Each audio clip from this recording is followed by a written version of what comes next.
Are one step closer to a second COVID-19 vaccine for adolescents in the U.S. after Moderna announced today its vaccine is highly effective for kids 12 to 17. Our 9 health expert, Dr. Payal Kohli, joins me now. And so we already have one group approved for this, but this is the potential of a second. That's a big deal, Dr. Kohli. It's a huge deal, Kim, and I have to say it couldn't have come at a better time, really, when we're trying to ramp up the vaccinations in our adolescents.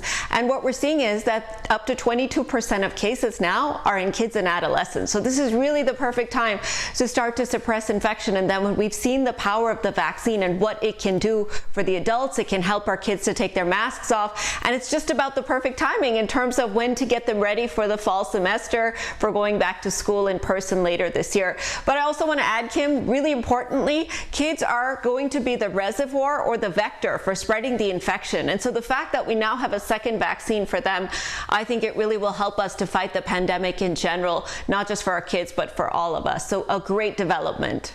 We want the kids to get to the pools this summer and e-liches and whatever else they want to do and feel safe. So Moderna is saying the vaccine is 100% effective.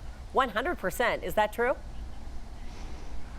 Yeah, let's talk about this a little bit. So the way that Moderna designed their trial, it was not actually designed to look at the efficacy of the vaccine.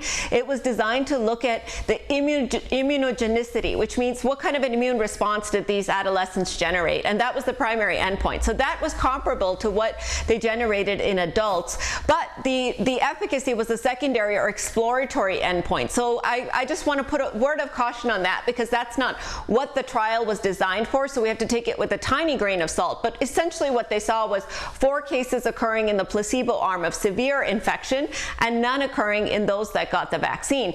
And then if you change the definition of what you're looking for, so you're not looking for severe infection, because remember, adolescents are more likely to have a milder infection. They actually saw that a mild infection associated with a positive test was about a 93% efficacy. So one challenge in studying adolescents who tend to be asymptomatic is that unless you do a test in them, you don't really know the efficacy numbers. But to me, the bottom line is really safe, which is the biggest, most important thing, and it works reasonably well. Yeah, as you point out, from the get-go, kids have not had the same symptoms as adults if they get sick. So that is a hard measurement. This is also comes, though, this news, as the CDC is reporting investigations of heart inflammation in adolescents who received the vaccine. Is this something parents should be concerned about, and maybe should they talk to their pediatrician?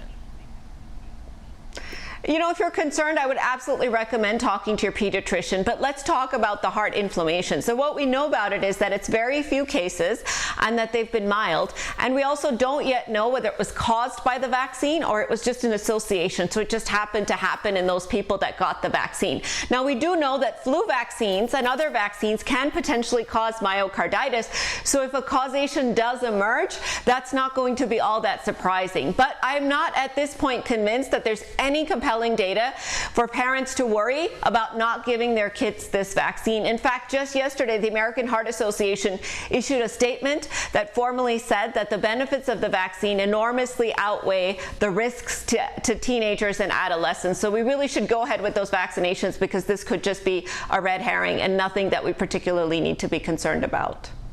Okay, well, this is good news, Dr. Kohli. I know kids are tasting summer right now. They got like a few days left in the grind, so hopefully they can get out there and have some fun and be safe. Thank you.